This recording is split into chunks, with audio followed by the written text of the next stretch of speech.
Bonjour à tous, nous allons voir aujourd'hui comment procéder à un changement de variable lors de l'étude d'une série statistique à deux variables. Donc pour cela, on va traiter l'exemple suivant. On considère une voiture, plus précisément la vitesse d'un véhicule et la consommation suivant cette vitesse. Donc nous avons par exemple, pour une vitesse de 30 km/h, une consommation de 4,1 litres au 100 km. Pour une vitesse de 80 km/h, une consommation de 5,1 litres au 100 km. Première question, on nous demande de tracer, de construire le nuage de points qui correspond à cette série. Et est-ce qu'un ajustement affine serait pertinent justement pour cette série statistique? Donc on trace le nuage de points. On constate que ces points sont quand même relativement éloignés d'un alignement. Si on essaie de tracer une droite qui se rapprocherait au mieux de tous les points, ça ne va pas être facile. En revanche, que constate-t-on? Ce nuage de points semble ressembler à l'allure d'une parabole, c'est-à-dire à une fonction qui s'écrirait ax carré plus bx plus c, c'est-à-dire avec quelque chose dont la plus grande puissance de x étant x carré.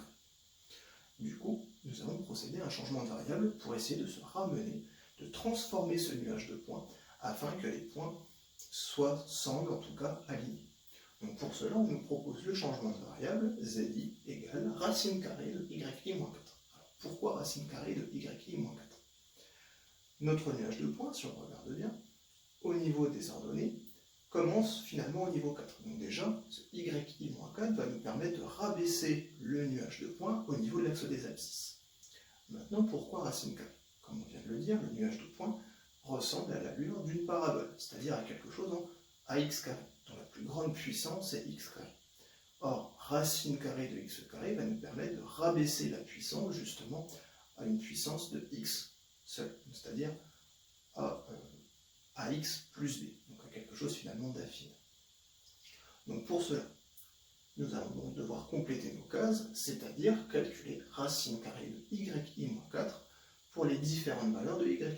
Donc on commence racine carrée de 4,1 moins 4, c'est-à-dire racine carrée de 0,1, ce qui donne environ 0,32 en arrondissant à 10 puissance moins 2 au centième.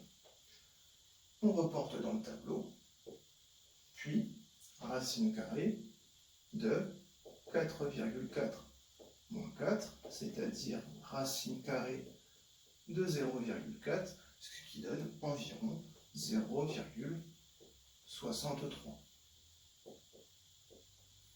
Puis de la même manière, nous allons calculer racine carrée de 4,9 moins 4, ce qui donne environ 0,95, puis racine carrée de 5,1 moins 4, environ 1,05, racine carrée de 5,5 moins 4, environ 1,22, racine carrée de 6,5 moins 4, environ 1,58, et pour le dernier, 1,76.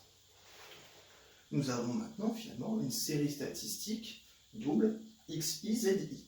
Et nous allons construire, tracer le nuage de points de cette série statistique à deux variables. On obtient le nuage de points suivant.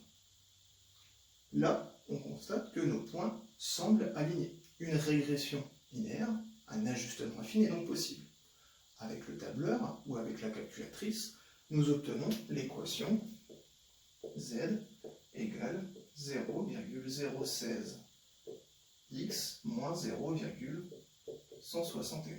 J'arrondis les coefficients à 3 chiffres après la virgule, à 10 puissance moins 3. Et, petite précision, votre calculatrice ou le tableur écrit ici y égale, seulement nous ne travaillons plus avec la variable y, mais avec la variable z. Donc notre équation est finalement z égale 0,016x moins 0,171. Il faut donc justement se ramener à la variable y, ce qui est d'ailleurs posé dans l'énoncé. Donc pour cela, on va se servir de notre changement de variable, z égale racine carrée de yi moins 4. Ce qui nous donne donc racine carrée de y moins 4 égale 0,016 x moins 0,171. Bien.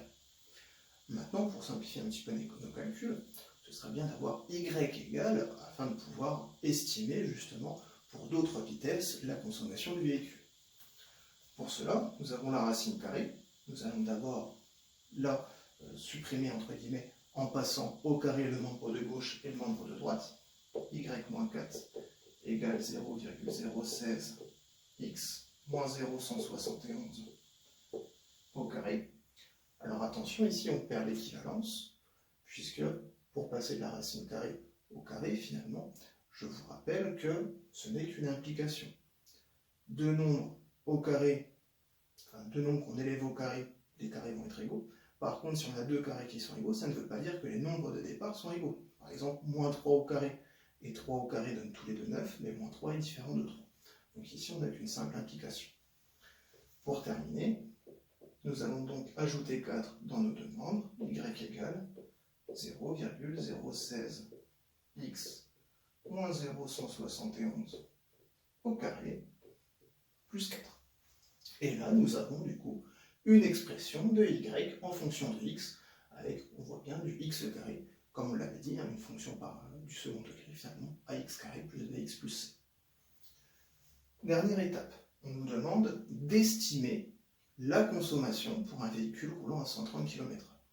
Donc pour rappel, ça serait ce qu'on appelle extrapoler, puisqu'il y a deux choses, interpoler et extrapoler. Pour rappel, interpoler, c'est donner une estimation dans la tranche d'étude, c'est-à-dire par exemple pour une vitesse qui serait comprise entre 30 et 120 km/h, mais qui ne soit pas l'une des valeurs du tableau, et extrapoler, ce sera pour une valeur en dehors du domaine d'étude, c'est-à-dire une vitesse supérieure à 120 km/h ou inférieure à 30 km/h. Donc ici, nous allons donc extrapoler, puisque nous cherchons la consommation pour une vitesse de 130 km/h. Nous allons donc tout simplement calculer 0,016 fois 130, reprendre notre expression, moins 0,171 au carré, plus 4. On tape ça à la calculatrice, on trouve environ 7,6.